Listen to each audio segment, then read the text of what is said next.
Hello friends, welcome to my YouTube channel. पिछले video में हम लोग इंडिया 40 डिस्कस कर रहे थे। India 40 deals with investment property. हम लोगों ने देखा था इन्वेस्टमेंट प्रॉपर्टी का क्या मीनिंग होता है और इन्वेस्टमेंट प्रॉपर्टी में कौन कौन सी प्रॉपर्टी को शामिल नहीं करेंगे। ये सब बातें हमने पिछले वीडियो में डिस्कस करी थी।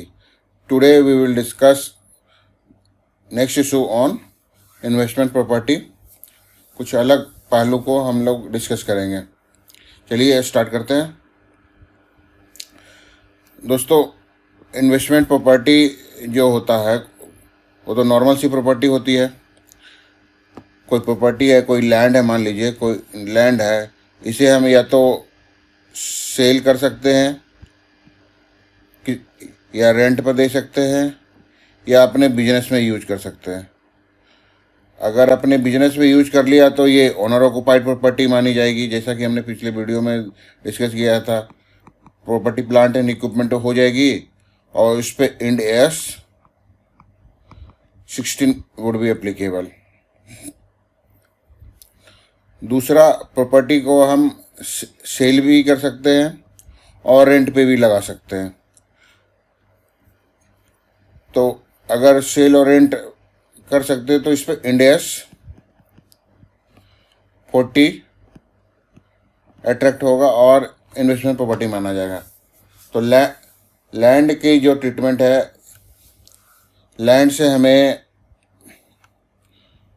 दो बातें पता चलती है, या तो उसको रेंट पे भी लगा सकते हैं या सेल पे भी कर सकते हैं।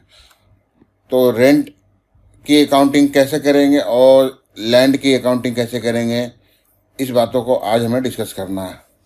तो रेंट, अगर हमने किसी प्रॉपर्टी को लीज पे दे दिया है तो उससे हमें लीज रेंटल मिलेगा। रेंट पे दिया है, लीज पे दिया है तो उस पे हमें लीज रेंटल मिलेगा। इसके लिए हमें स्पेशल इंड एस है हमारे पास, इंड एस 116। तो लीज रेंट के लिए दोस्तों ऑलवेज अप्लीकेबल जो होगा वो इंड एस होगा। वो कौन सा होगा? End AS 16। अब दूसरी बात है, जो लैंड है उस पर कौन सा इंड एस एप्लीकेबल होगा। अगर लैंड इन्वेस्टमेंट प्रॉपर्टी है तो इंड एस 40 अप्लाई होगा। अदरवाइज अगर बिजनेस यूज में है तो इंड एस 16 एप्लीकेबल होगा। इन्हीं बातों की आज हमें चर्चा करनी है कि कब 16 अप्लाई होगा, कब 40 अप्लाई होगा। बाकी लीज रेंट पे तो ये कंफर्म है कि वो हमेशा इंड एस 116 ही एप्लीकेबल होना है। तो आइए हम डिस्कस करते हैं कि कब हम लैंड पे 16 अप्लाई करेंगे, कब हम 40 अप्लाई करेंगे। दोस्तों, जैसा कि आपको मालूम होगा कि लीज जो होता है वो दो टाइप का होता है, ऑपरेटिंग लीज और फाइनेंस लीज। रेंट, अगर हम किसी प्रॉपर्टी को लीज पे देते हैं तो रेंटल इनकम अर्न कर सकते हैं as per term and condition of lease agreement. तो लीज एग्रीमेंट है दो टाइप का, ऑपरेटिंग लीज और फाइनेंस लीज। ऑपरेटिंग लीज में दोस्तों दो पार्टी होती है, एक लेसर होता है, एक लेसी होता है। लेसर को हम लोग ओनर भी कहते हैं और लेसी को टेनेंट कहते हैं। तो ऑपरेटिंग लीज में दो पार्टी होती है, लेसर और लेसी।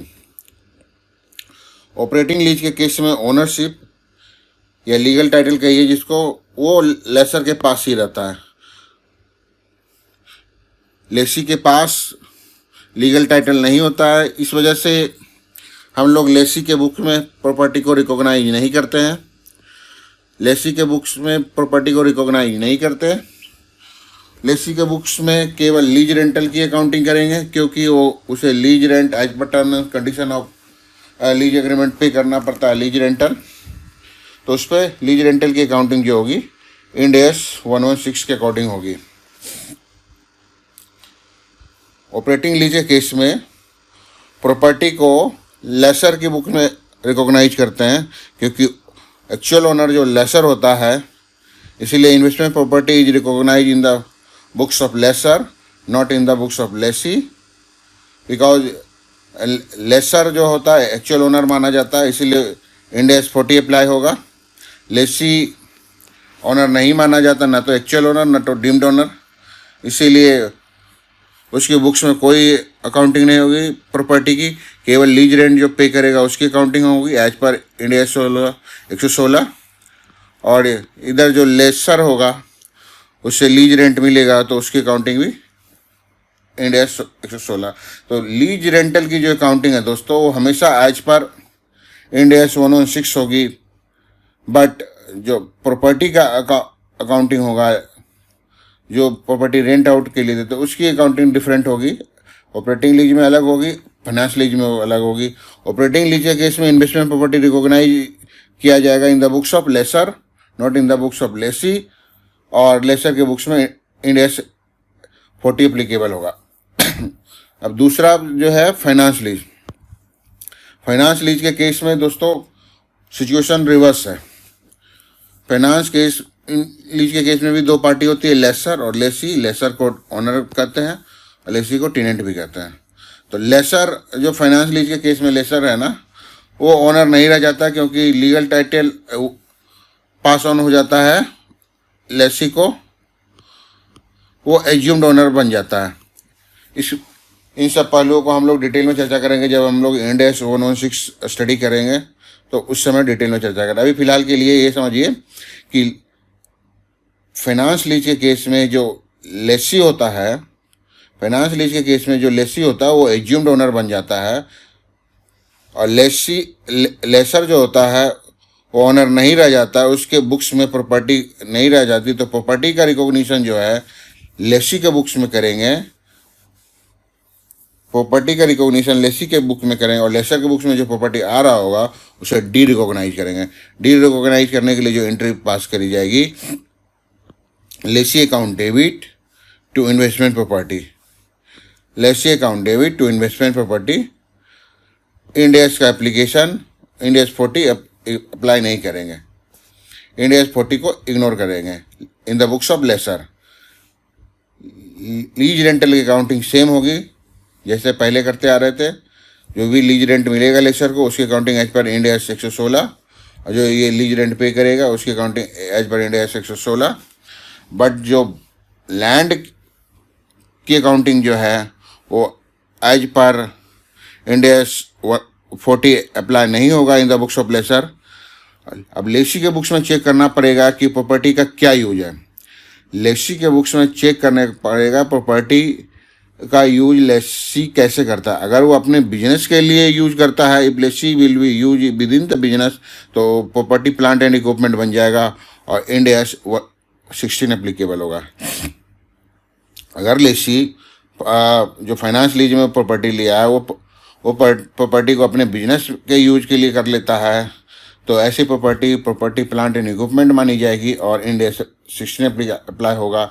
अगर वो अपने बिजनेस में यूज नहीं करता है और उसे फर्दर सब लीज पे दे देता है, तो उस केस में सिचुएशन जो राइज होगी वो दो सिचुएशन, या तो वो फाइनेंस लीज में दे सकता है या ऑपरेटिंग लीज में दे सकता है। सिचुएशन समझिए, फाइनेंस लीज का केस है, लेसर ने लेसी को फाइनेंस लीज पे दे दिया। अब जो लेसी है वो फर्दर सब लीज पे देता है। मान लीजिए फाइनेंस लीज पे दे दिया या ऑपरेटिंग लीज पे दे दिया। अगर ऑपरेटिंग लीज पे दे दिया तो फिर वही सिचुएशन होगी, वो जो लेसी है वो डीम्ड ओनर माना जाएगा। लेसी जो है ओनर माना जाएगा, ओनरशिप उसके पास हो जाएगी और इंड एस 40 एप्लीकेबल होगा लेसी के बुक्स में। अगर लेसी, देखिए आपको डायग्राम से समझाते हैं। मान लीजिए L1 ने L2 को प्रॉपर्टी फाइनेंस लीज पे दे दिया, L2 ने L3 को प्रॉपर्टी ऑपरेटिंग लीज पे दे दिया। L1 ने L2 को दिया, ये लेसर है, ये लेसी है। फिर L2 ने L3 को दे दिया। तो L2 के बुक्स में जो है प्रॉपर्टी की अकाउंटिंग, अगर उसने ऑपरेटिंग लीज के केस में दिया है तो इंड एस 40 एप्लीकेबल होगा फॉर प्रॉपर्टी की अकाउंटिंग। अगर उसने फाइनेंस लीज पे दिया है तो उस पे इंड एस 40 अप्लाई नहीं होगा, क्योंकि उस केस में वो ऑनर नहीं रह जाता है। उस केस में ये ऑनर नहीं रह जाता, ओनरशिप यहाँ पास ऑन हो जाती है, L3 को पास हो जाएगी। तो इसकी बुक्स में हम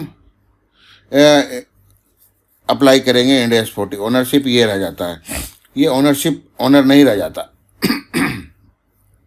तो फाइनेंस लीज के केस में L2 अगर ऑनर नहीं रह जाएगा तो ऐसे केसेस में जो एप्लीकेबिलिटी होगी इंड एस 40 अप्लाई नहीं होगी।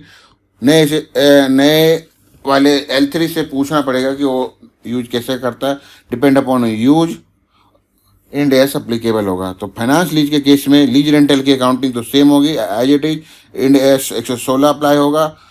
और प्रॉपर्टी की अकाउंटिंग के लिए लीज रेंटल की अकाउंटिंग के लिए 116, और प्रॉपर्टी की अकाउंटिंग के लिए हमें चेक करने का पड़ेगा प्रॉपर्टी कैसे यूज होता है। प्रॉपर्टी अगर बिजनेस में यूज होता है तो इंड एस 16, अगर ऑपरेटिंग लीज पे फर्दर सब लीज दे दिया जाता है तो इंड एस 40, अगर फाइनेंस लीज पे दिया जाता है तो इंड एस 40 अप्लाई नहीं होगा। इस केस में दोस्तों एक और ध्यान रखने वाली बात है, इस केस में फाइनेंस लीज पे अगर दिया जाता है तो इंड एस 16 भी अप्लाई नहीं होगा, और इंड एस 40 भी अप्लाई नहीं होगा, क्योंकि ना तो ये इन्वेस्टमेंट प्रॉपर्टी रह गई, ना तो ये प्रॉपर्टी बिजनेस में यूज हुई, ओनरशिप इसके पास नहीं है, तो इंड एस 40 भी अप्लाई नहीं होगा, और ना ही बिजनेस में यूज हुआ तो इंड एस 16 भी अप्लाई नहीं होगा।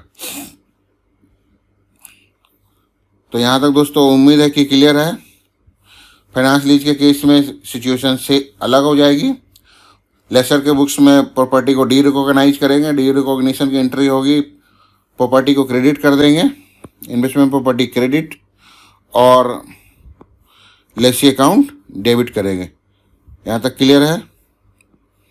और प्रॉपर्टी अगर लेसी ने अपने बिजनेस में यूज किया है तो इंड एस 16 अप्लाई हो जाएगा।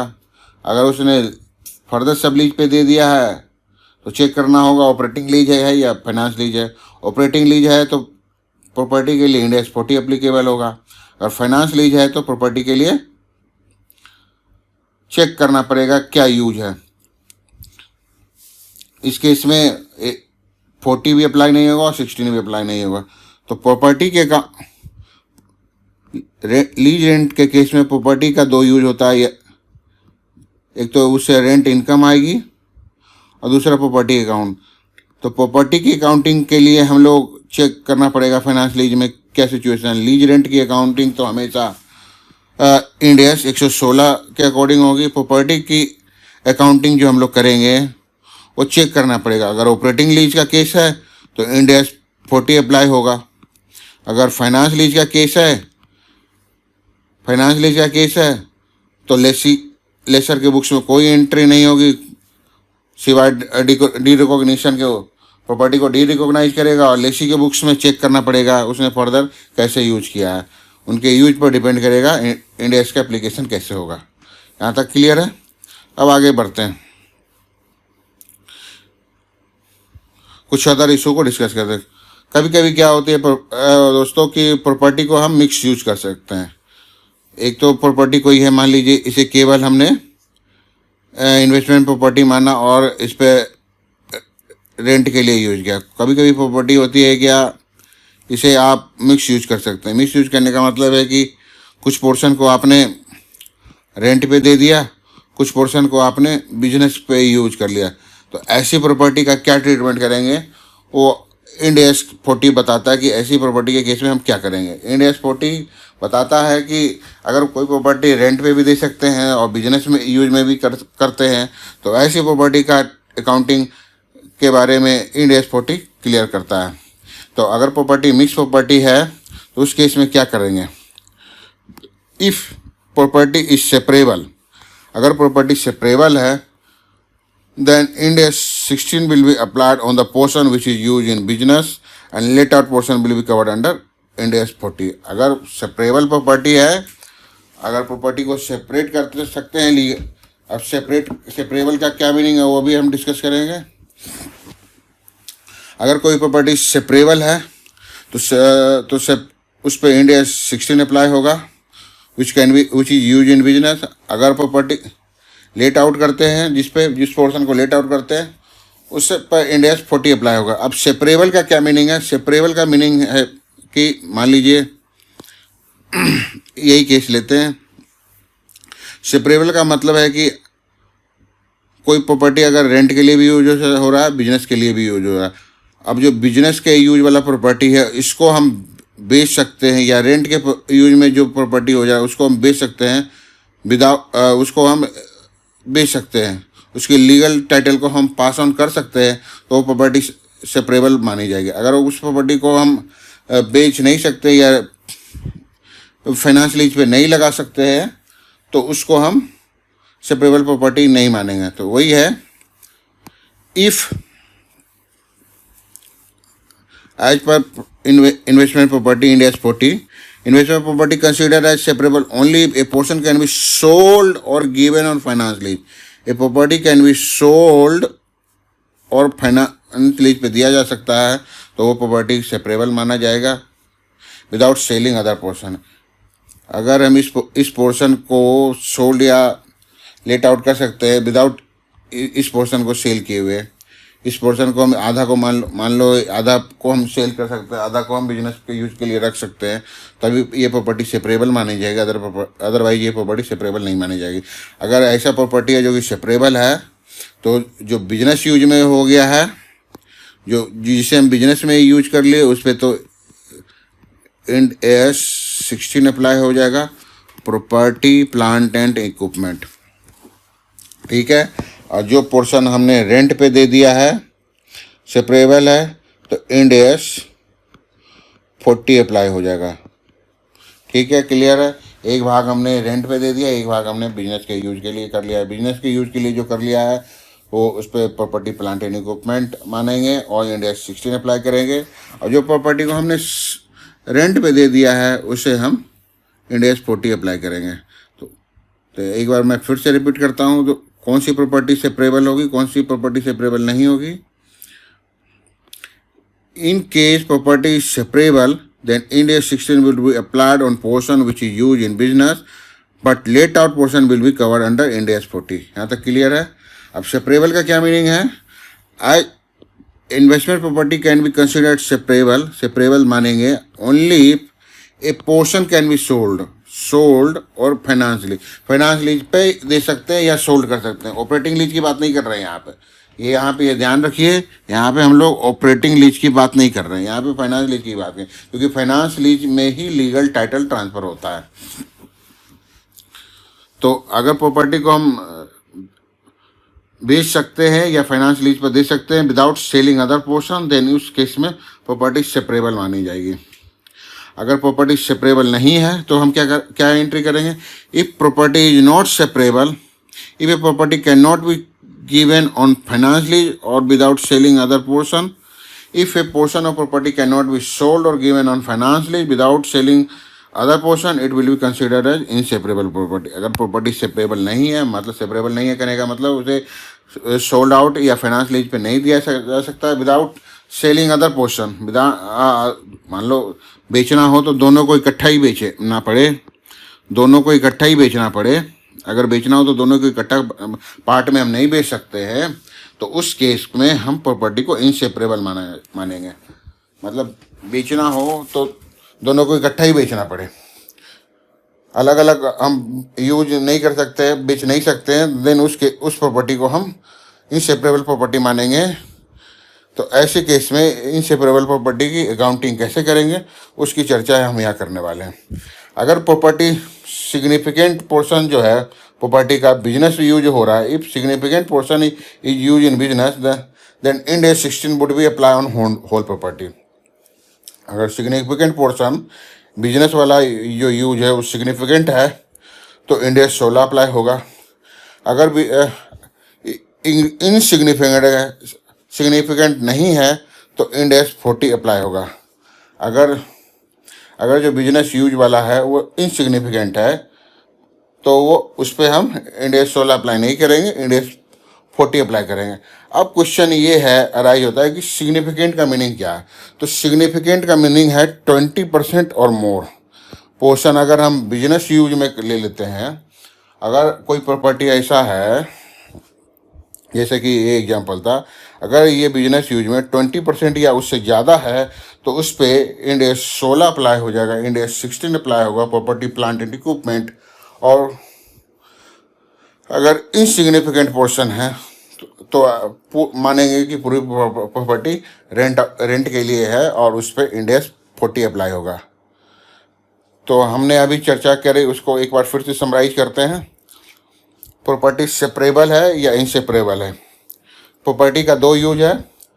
पहले तो प्रॉपर्टी ऐसी प्रॉपर्टी है जिसका कि मिक्स यूज है, बिजनेस के यूज के लिए भी कर सकते हैं और रेंट के लिए भी कर सकते हैं। अगर बिजनेस यूज के लिए करते हैं तो सेपरेबल है या इनसेपरेबल है, ये चेक करना है।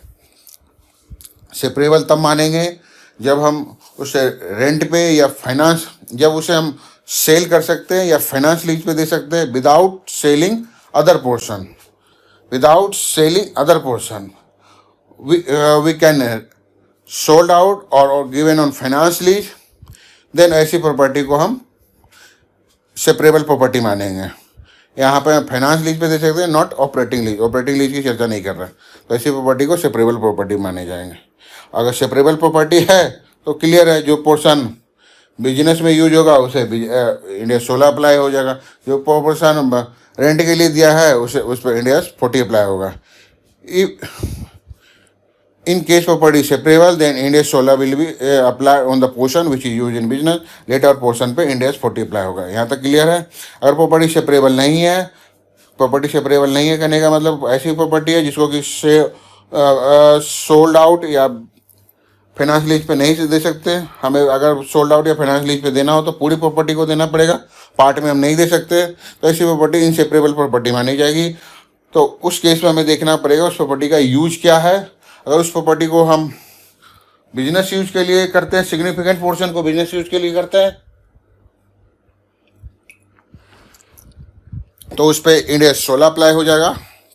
अगर इनसिग्निफिकेंट पोर्शन बिजनेस यूज के लिए करते हैं तो उस केस पे इंड एस 40 अप्लाई होगा ऑन होल प्रॉपर्टी। सिग्निफिकेंट का मतलब है 20% या उससे ज़्यादा। इस पर हम एक क्वेश्चन देख लेते हैं for more clarity. Sun Limited owns a building having 15 floor. 15 floor की कोई बिल्डिंग है जिसको कि 5 फ्लोर अपने ऑफिस के लिए यूज करता है और 10 floor lease out on tenant under operating lease. Operating lease पे 10 फ्लोर को दे देता है। तो यहाँ क्लियर है कि 5 फ्लोर उसने बिजनेस यूज के लिए किया है, 10 फ्लोर उसने ऑपरेटिंग लीज पे दे दिया है, मतलब प्रॉपर्टी सेपरेबल है। According to law company could sell legal title to 10 floor. 10 floor का लीगल टाइटल पास ऑन कर सकता है, सेल कर सकता है या फाइनेंस लीज पे दे सकता है, while retaining legal title to other 5 floor. बिना 5 फ्लोर को बेचे हुए 10 फ्लोर को वो बेच सकता है। जैसे ये कि मल्टी स्टोरी का केस है, जैसे आजकल बड़े बड़े शहरों में होता है, मल्टी स्टोरी है, बिल्डिंग है, 10 फ्लोर है, 15 फ्लोर है टोटल, तो 10 फ्लोर को उसने रेंट पे दे दिया, 5 फ्लोर को उसने अपने खुद के बिजनेस के यूज कर लिया। और ये जो 10 फ्लोर है, 10 फ्लोर जो है, 10 फ्लोर को हम फर्दर सेल भी कर सकते हैं विदाउट सेलिंग रिमेनिंग 5 फ्लोर।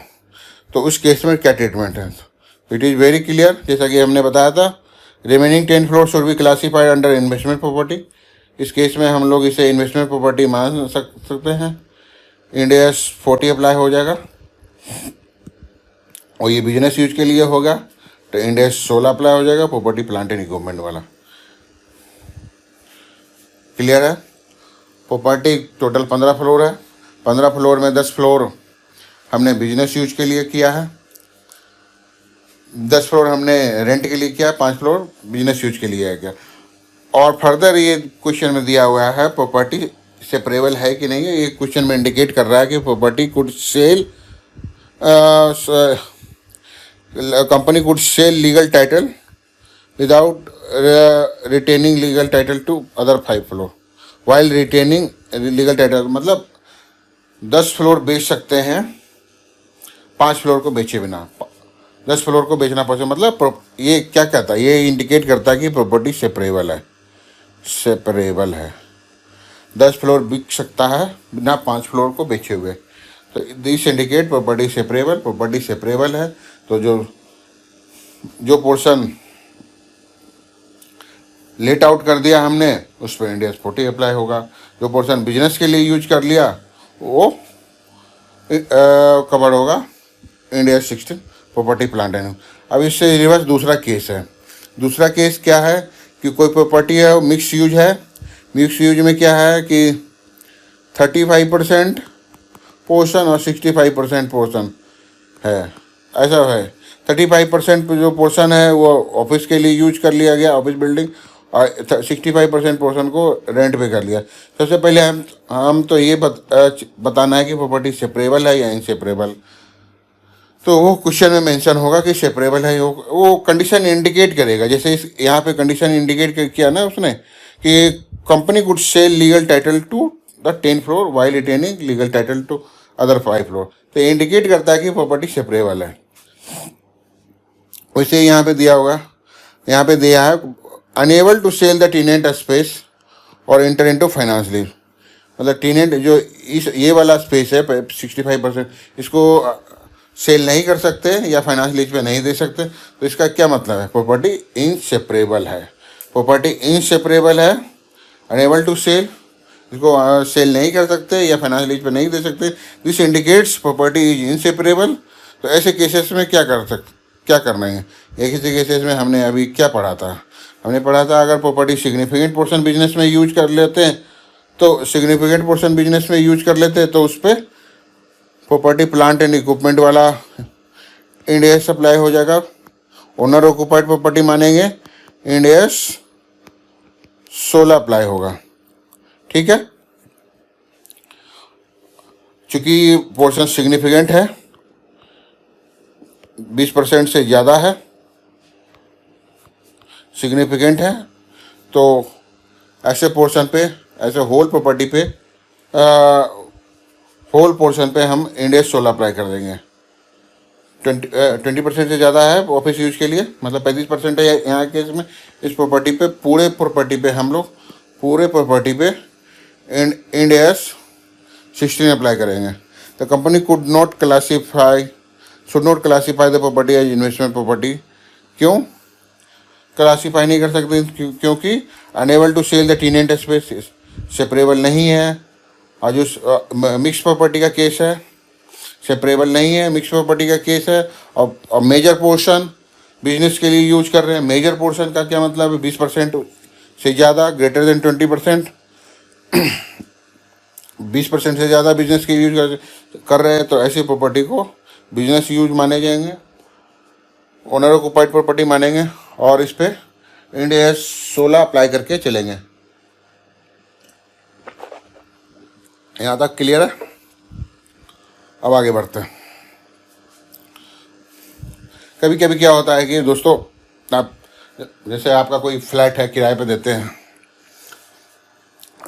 आपने कोई फ्लैट किराए पे लिया होगा तो आपने देखा होगा कि उसके साथ आपको मेंटेनेंस सर्विस या सिक्योरिटी सर्विस, खास करके जो सोसाइटी फ्लैट होती है, RLO वाले फ्लैट होते हैं, उनमें आपको ये फैसिलिटी दी जाती है। तो उस केस में हम क्या ट्रीटमेंट करेंगे उसकी हम चर्चा यहाँ करने वाले हैं। तो इंडिया 40 बताता है कि ऐसे केसेस में इनमें possible that the lessor provide some ancillary service. Ancillary service जैसे रेंट पे आपने प्रॉपर्टी दिया है, उसके साथ साथ आपने मेंटेनेंस और सिक्योरिटी सर्विस भी प्रोवाइड करें। इन the given cases it will not have any impact on classification और इन्वेस्टमेंट। उस केस में ये नहीं मानेंगे कि ये आपका बिजनेस है, बिजनेस यूज के लिए आपने दे दिया। प्रॉपर्टी को मान लो अपने रेंट पे दिया, L1 ने L2 को रेंट पे दिया, कोई प्रॉपर्टी दे दिया, L1 ने L2 को कोई प्रॉपर्टी दे दिया, रेंट पे दे दिया।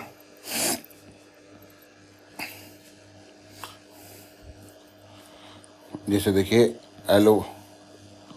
L1 ने L2 को प्रॉपर्टी कोई रेंट पे दे दिया, ठीक है, कोई फ्लैट है रेंट पे दे दिया।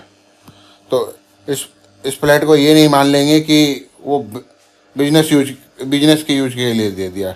अगर उस पर मेंटेनेंस सर्विस या सिक्योरिटी सर्विस या ऐसी कोई एंसिलरी सर्विस प्रोवाइड करते हैं तो उसे ये नहीं मान लेंगे कि वो बिजनेस यूज के लिए दिया है। उसे इन्वेस्टमेंट प्रॉपर्टी ही मानेंगे। हमारा मकसद उस पर रेंट कमाना ही है। अदर सर्विसेज हम अपने प्रॉपर्टी को इजीली रेंट पे लगाने के लिए देते हैं, उससे कोई फ़र्क नहीं पड़ेगा। तो वही हम इस इंडेक्स में चर्चा कर रहे हैं। It may be possible that lesser provide some ancillary service in the form of maintenance service और security service.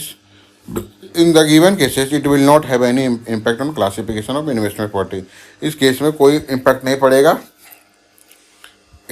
It can also be said that we will keep applying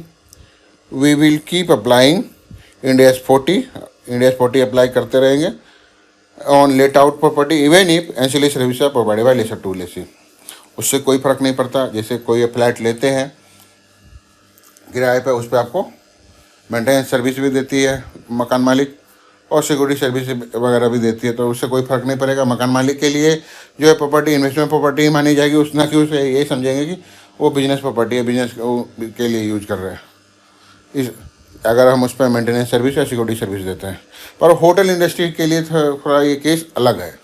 hotel वालों का जो मेन पर्पस ये है, property को rent पे देना purpose नहीं होता। उसका अपना पर्पस होटल बिजनेस, होटल के लिए देना होता है। इन होटल इंडस्ट्री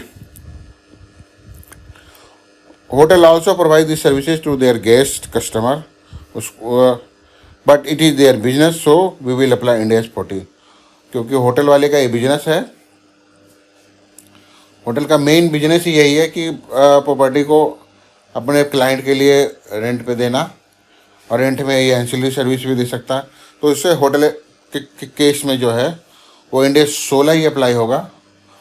ये नहीं मानेंगे कि होटल वाले ने प्रॉपर्टी को किराए पे दिया है। होटल वाले ने प्रॉपर्टी को किराए पे दिया, ये नहीं मान लेंगे। उसका वो किराए का ही बिजनेस है। होटल का जो बिजनेस है वो किराए का ही बिजनेस है। उससे रेंटल इनकम ही कमाना है, पर बिजनेस ही पूरा बिजनेस ही उसका होटल है जो है वो प्रॉपर्टी प्लांट एंड इक्विपमेंट है, मतलब ओनर ऑक्युपाइड प्रॉपर्टी मानेंगे। उसका बिजनेस ही है। तो होटल के केस में जो है इंडिया 16 ऑलवेज अप्लाई होएगा। ये थंब रूल मान के चलिए, ये एक्सेप्शन है। ये जो है एक्सेप्शन है होटल बिजनेस, इस पर हमेशा इंडिया 16 अप्लाई होगा। पर अगर होटल का बिजनेस नहीं है, अदर बिजनेस है और प्रॉपर्टी को रेंट आउट पे देते हैं, उसके साथ एंसिलरी सर्विस भी देते हैं, तो उसको हम इंडिया 40 ही अप्लाई करेंगे। ठीक है, कुछ क्वेश्चन डिस्कस कर लेते हैं for more clarity. An entity owns a hotel which includes health and fitness centre, यहाँ ध्यान दीजिए, which includes health and fitness centre, house in the separate building that is part of the premises of the entire hotel. मतलब कोई hotel है, इसमें 2 building है, ये पूरा उसका कंपाउंड है, इसमें 2 बिल्डिंग है। इसमें मेन होटल है, इसमें दूसरा हेल्थ एंड फिटनेस सेंटर है। ठीक है, house in A separate building that is part of the premises of the entire hotel. ये पूरा कंपाउंड है होटल का। मान लो ताज होटल है ये। The owner operate the hotel and other facility on the hotel with the exception of the health and fitness centre. ये hotel है main building, ये हेल्थ एंड फिटनेस सेंटर है। इसे अलग ऑपरेट करते हैं, इसे अलग ऑपरेट करते हैं। ठीक है, which can be sold and lease out under the finance lease. इस जो हेल्थ एंड फिटनेस सेंटर है, इसको सोल्ड आउट से कर सकते हैं या फाइनेंस लीज पे दे सकते हैं। The health and fitness centre will be lease to an independent operator, इसको लीज पे दे सकते हैं।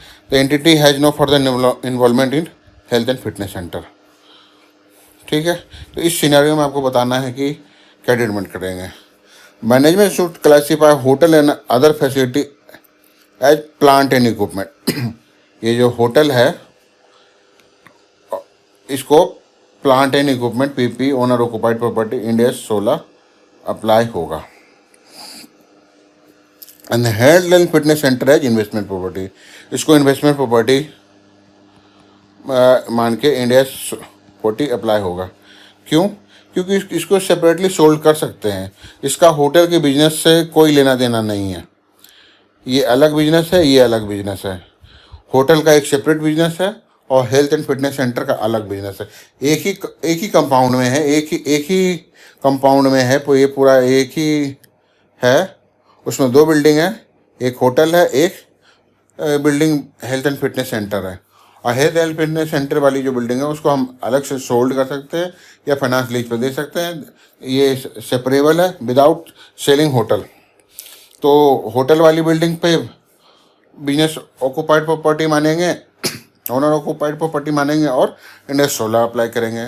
और हेल्थ एंड फिटनेस सेंटर जो है उस पर हम लोग इंडस 40 अप्लाई होगा। ठीक है, यही क्वेश्चन में डिस्कस करना था। दूसरा क्वेश्चन है, the owner of office building provide security and maintenance service to the lessee who occupy the building. Question कह रहा है owner of office building provide security maintenance. ये कोई जैसे बिल्डिंग है आपका, आपने ये कॉमर्शियल बिल्डिंग है, ये जो केस है ये कॉमर्शियल बिल्डिंग है। आपने कॉमर्शियल बिल्डिंग कोई बिल्डिंग है उसको कॉमर्शियल पर्पस के लिए रेंट आउट कर दिया, उसके साथ सिक्योरिटी मेंटेनेंस भी देते हैं, तो इससे कोई फ़र्क नहीं पड़ता। ये हमेशा इंडेस 40 ही अप्लाई होगा। इंडेस 40 चाहे सिक्योरिटी मेंटेनेंस दो या ना दो, उससे कोई फ़र्क नहीं पड़ता। आपने उसे रेंट आउट पे दे दिया तो उसे इंडेस 40 ही अप्लाई होगा, इन्वेस्टमेंट प्रॉपर्टी मानेंगे। अगला क्वेश्चन है, if an entity owns and manage a hotel service provided to guest are significant to the arrangement as a whole. If an entity owns and manages hotel service provided to guests are significant to arrangement as a, in such case owner manage hotel is owner occupied property rather than investment। वही जो कि हमने बताया कि जो hotel का जो business है उसमें जो मेन कंपोनेंट है उस सर्विस है, गेस्ट को सर्विस देना है। ठीक है, रेंटल गेस्ट को क्लबिंग और सर्विस हो, बहुत सारी सर्विस, जैसे रूम सर्विस दे दिया आपने, रेंट की सर्विस दिया, उसके साथ डाइनिंग की सर्विस दी, एम्बियंस की सर्विस दी, और भी बहुत सारी फैसिलिटी होटल में जो मिलती है। तो होटल वालों के केस में हमेशा ना इंडिया 16 अप्लाई करेंगे होटल का बिजनेस है तो। ठीक है, सब्जेक्ट टू दिस कंडीशन, अगर वो अलग से बेच सकते हो उस बिल्डिंग को, जिसका होटल के बिजनेस से कोई लेना देना नहीं है, दोनों सेपरेट बिजनेस है, तो होटल वाली बिल्डिंग पे हम लोग 16 अप्लाई करेंगे और हेल्थ एंड फिटनेस सेंटर जो अलग से बेच सकते हैं उस पर हम इंडेस 40 अप्लाई करेंगे। तो दोस्तों उम्मीद है यहाँ तक आपको क्लियर हो गया होगा। अगर क्लियर है तो थोड़ा और आगे बढ़ते हैं। कभी कभी क्या होता है कि कोई प्रॉपर्टी हम लोग खरीद लेते हैं और उसका यूज जो है अभी डिटरमाइन नहीं करते। पैसे, मान लीजिए आपके पास पैसे बहुत है, आपने कोई प्रॉपर्टी खरीद ली और अभी डिसाइड नहीं किया है आपने उसका क्या यूज करना। तो ऐसे केसेस में हम क्या करना, तो अभी तो हमने वो बिजनेस यूज में लिया है ना, तो रेंट आउट किया, तो अनडिटरमाइंड है यूज। तो अनडिटरमाइंड यूज है तो उससे कोई फ़र्क नहीं पड़ता, ऐसी प्रॉपर्टी को हम लोग इन्वेस्टमेंट प्रॉपर्टी मानेंगे। इंडेस 40 क्लियरली स्पेल आउट कि जो अनडिटरमाइंड यूज है उस केस में अनडिटरमाइंड यूज वाली प्रॉपर्टी पे इंडेस 40 अप्लाई करेंगे, इन्वेस्टमेंट प्रॉपर्टी मानेंगे कि ये प्रॉपर्टी इन्वेस्टमेंट के लिए लिया है। और कभी कभी क्या होता है कि transaction in consolidated financial statement, कभी कभी क्या, एक और जो केस है इसका उल्टा, कभी कभी कोई प्रॉपर्टी है हम लोग एम्प्लॉय को, अपनी प्रॉपर्टी को एम्प्लॉय को रहने के लिए देते हैं। जैसे कोई ऑफिस है वो अपने एम्प्लॉय को सैलरी के अलावा हाउसिंग की फैसिलिटी देता है, तो ऐसे केसेस में भी प्रॉपर्टी को बिजनेस यूज ही माना जाएगा, चाहे उससे रेंट ले या ना ले, मार्केट रेट पे रेंट ले या उससे कम ले, ज़्यादा ले, कोई फ़र्क नहीं पड़ता। ऐसी प्रॉपर्टी को भी हम इन्वेस्टमेंट प्रॉपर्टी नहीं मानेंगे, बिजनेस यूज के लिए मानेंगे। पर जो अनडिटरमाइंड यूज है उसको इन्वेस्टमेंट प्रॉपर्टी मानेंगे। अब हम एक इम्पोर्टेंट डिस्कशन करेंगे कि जो प्रॉपर्टी हम लीज पे देते हैं तो उस केस में होल्डिंग के बुक्स में क्या एंट्री होगी और सब्सिडरी के बुक्स में क्या एंट्री होगी, कैसे अकाउंटिंग ट्रीटमेंट करेंगे ये डिस्कस करने वाले हैं। If lease transaction are undertaken within the group then this transaction shall be get eliminated in consolidated financial statement. CFS बनाते समय ऐसे ट्रांजेक्शन को कंसिडर नहीं करेंगे, बस जो सेपरेट फिनेंशियल स्टेटमेंट है उसमें कंसिडर करेंगे। तो अगर लीज का ट्रांजेक्शन कोई है, सब्सिडरी आप वन ने सब्सिडरी टू को कोई ऑपरेटिंग लीज पे या फाइनेंस लीज पे दिया है और प्रॉपर्टी जो है ग्रुप के अंदर ही यूज हो रहा है, विद इन द प्रॉपर्टी का use within the group हो रहा है। अगर कोई ऐसी प्रॉपर्टी है जो कि लीज पे दे दी गई है, मान लीजिए S1 ने सब्सिडरी 1 ने सब्सिडरी 2 को, मान लीजिए देखिए ऐसा केस है, S1 ने सब्सिडरी 1 ने सब्सिडरी 2 को कोई प्रॉपर्टी ऑपरेटिंग लीज कह लो या फाइनेंस लीज पे दे दिया है, ठीक है। तो उस केस में क्या करेंगे, और जो प्रॉपर्टी है वो with in the group he use हो रही है, प्रॉपर्टी को with in the group he use कर रहे हैं। S2 कहने का मतलब है कि S2 अपने बिजनेस में ही यूज कर रही है। तो इस केस में क्या करेंगे, तो CFS बनाते समय, कंसोलिडेटेड फिनेंशियल स्टेटमेंट बनाते समय इसे मानेंगे कि ऐसी प्रॉपर्टी ओनर ऑक्युपाइड प्रॉपर्टी है क्योंकि वो बिजनेस यूज में ही हो रहा है। तो CFS बनाते समय we will apply India 16 on such property और इसे ओनर ऑक्युपाइड प्रॉपर्टी मानेंगे। अगर ऐसा भी हो सकता है कि S1 ने S2 को प्रॉपर्टी लीज पे दिया है और प्रॉपर्टी ग्रुप में यूज नहीं हो रहा, फर्दर S2 ने फर्दर इसे सब लीज पे दे दिया है। S2 ने इसे S3 को ये दे सकते हैं, सब्सिडरी 3 या फिर कोई थर्ड पार्टी ABC लिमिटेड को उसने फाइनेंस लीज पे दे दिया है, ऑपरेटिंग लीज पे दे दिया है, जो भी केस हो। तो अभी जो दूसरा केस है सब्सिडरी 1, S1 का मतलब सब्सिडरी 1 ने सब्सिडरी 2 को लीज पे दिया है, सब्सिडरी 2 ने बिजनेस यूज में नहीं किया, अपने बिजनेस में यूज नहीं किया, उसे फर्दर सब लीज पे दे दिया है। तो उस केस में हम लोग क्या ट्रीटमेंट करेंगे, यही डिस्कशन करने वाले हैं।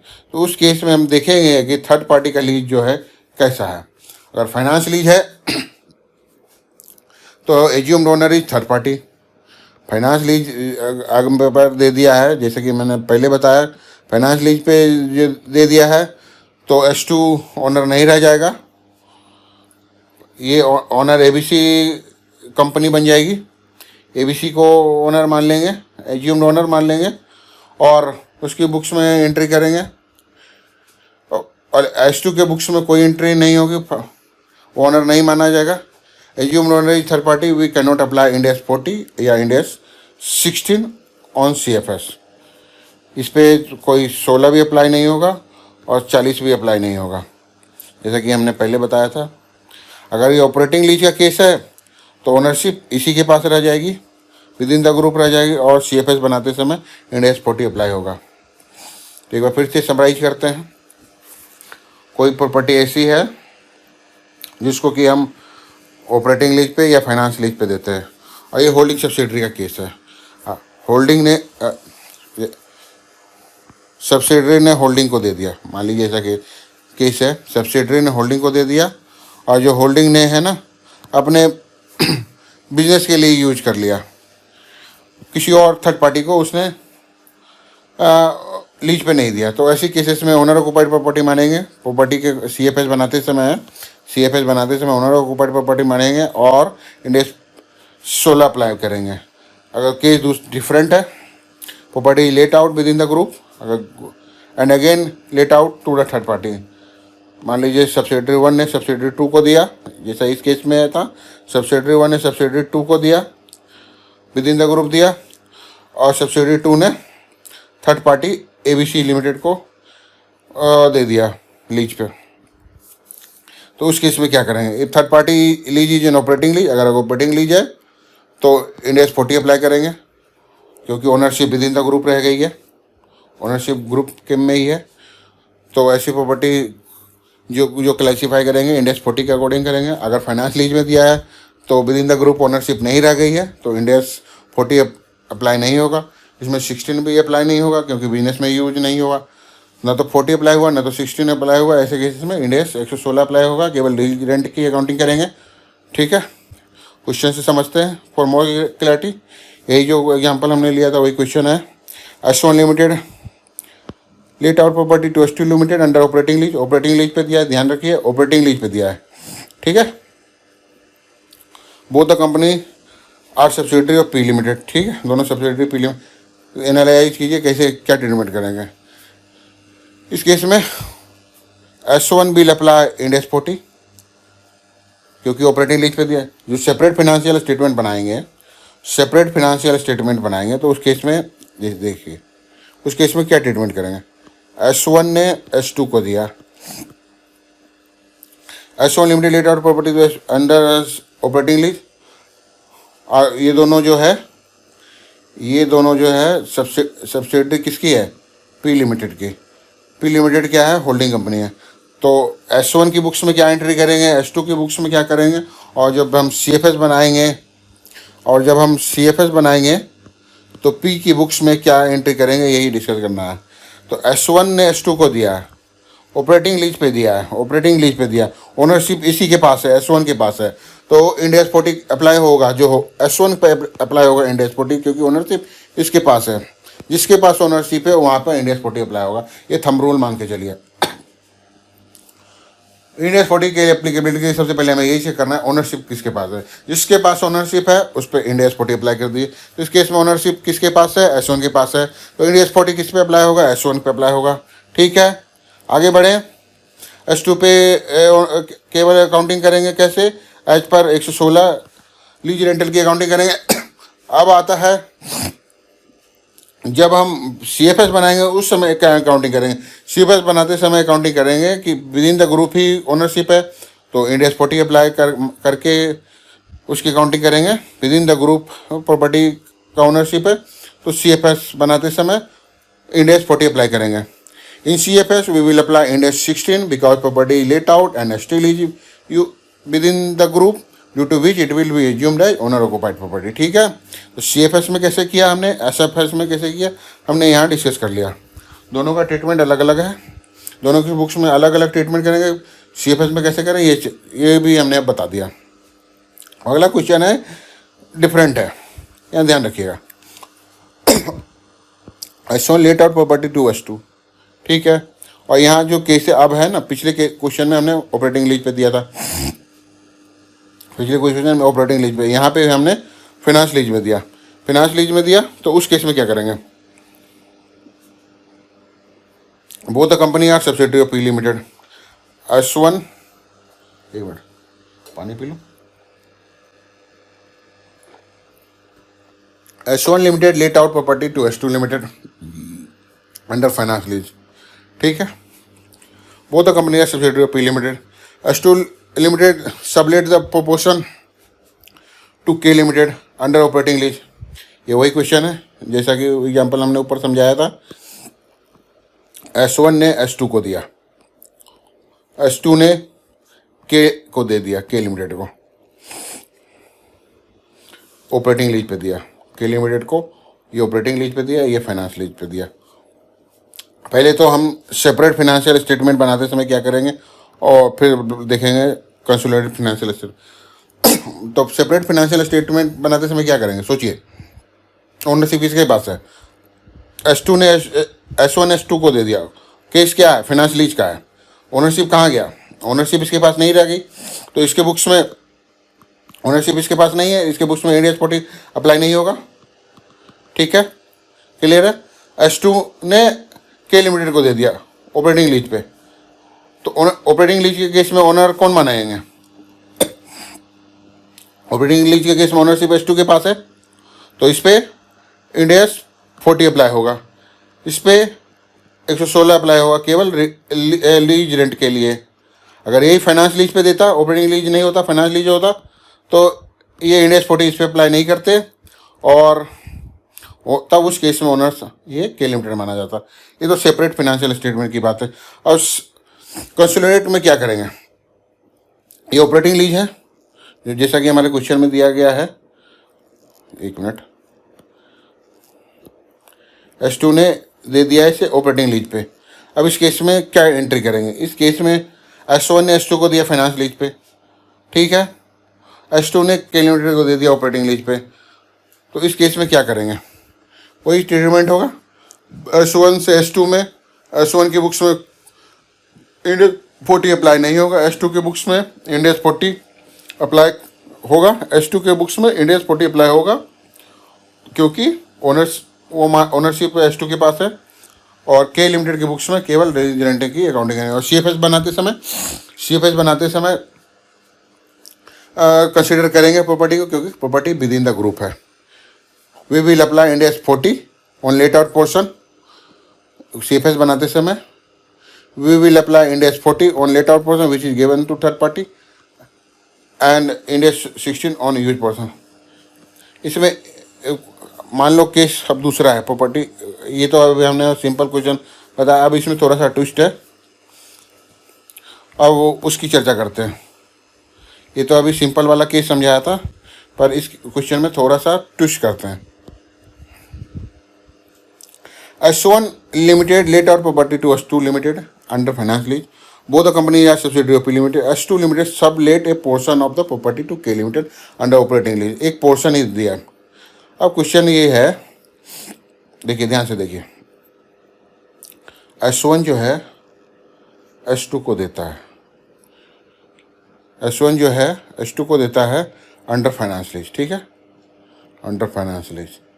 अब S2 जो है ये के लिमिटेड को देता है, के लिमिटेड को देता है अंडर ऑपरेटिंग लीज। इसका एक पोर्शन वो ऑपरेटिंग लीज पे देता है, एक पोर्शन है वो खुद बिजनेस यूज में कर लेता है। अब इसके दो भाग हो गए प्रॉपर्टी के। अब बताना है आपको कि ऐसे केसेस में क्या करो। अभी तक हमने ये वाला पोर्शन छोड़ के डिस्कस किया था, पर अब जो है प्रॉपर्टी का मिक्स यूज है। अब उस केस में हम क्या करेंगे? ये प्रॉपर्टी को उसने बिजनेस यूज के लिए रख लिया, कुछ पोर्शन को उसने फर्दर लेट आउट कर दिया। तो जो ऐसा वाला केस है जो डबल यूज है, मिक्स यूज है, उस केस में हमें देखना पड़ेगा प्रॉपर्टी सेपरेबल है या इनसेपरेबल है।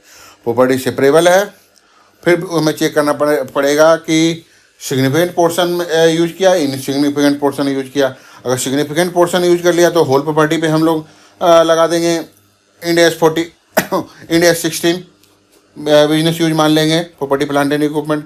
अगर इनसिग्निफिकेंट पोर्शन है तो होल प्रॉपर्टी पे हम लोग इंड एस 40 लगा देंगे। फॉर सेपरेट फिनेंशियल स्टेटमेंट बनाते समय, कंसोलिडेटेड फिनेंशियल स्टेटमेंट बनाते समय क्या करेंगे? जो पोर्शन बिजनेस यूज में यूज किया है उसकी ओनरशिप जिसकी हमारे पास है, उस केस में हम उस पर इंड एस 16 अप्लाई कर देंगे। जो पोर्शन हमने दूसरों को लीज पे दे दिया उस पोर्शन पे हम लोग दूसरा एस अप्लाई करेंगे। यही वाला हम यहाँ डिस्कस करने वाले। In the given case there is similar application on CFS and FF, we will apply Ind AS 40 on let out portion to third party, और जो इंड एस 16 हो जाएगा वो यूज वाले पोर्शन पे अप्लाई हो जाएगा। जो इस केस में ये दो केस है हमें यहाँ पे, जो S1 ने S2 को दिया, S2 ने के लिमिटेड को दिया ऑपरेटिंग लीज पे। ओनरशिप इसी के पास रह गई, विद इन द ग्रुप रह गई। इस पे सेपरेट बनाते समय क्या करेंगे? CFS बनाते समय क्या करेंगे? सेपरेट बनाते समय S1 की बुक्स में प्रॉपर्टी को डी रिकॉग्नाइज करेंगे, ठीक है। S2 के बुक्स में प्रॉपर्टी को रिकॉग्नाइज करें क्योंकि ऑपरेटिंग लीज का केस है, रिकॉग्नाइज करेंगे प्रॉपर्टी को, ठीक है। और के लिमिटेड के बुक्स में क्या करेंगे? के लिमिटेड के बुक्स में प्रॉपर्टी की कोई एंट्री नहीं हो क्योंकि ये केवल लीज रेंट पड़ेगा। AS 16 अप्लाई होगा, इंड AS 116 अप्लाई होगा। जो पोर्शन बिजनेस में यूज हो गया उस पर इंड AS 16 अप्लाई कर दीजिए, इंड AS 16। CFS में क्या होगा? CFS में जो पार्ट इस पार्ट के लिए इंड AS 40 अप्लाई कर दीजिए क्योंकि ये बिजनेस में नहीं है। और इस पार्ट के लिए इंडिया 16 अप्लाई कर दीजिए, जो कि बिजनेस में यूज हो रहा है। ठीक है, उम्मीद है दोस्तों यहाँ तक आपको क्लियर होगा।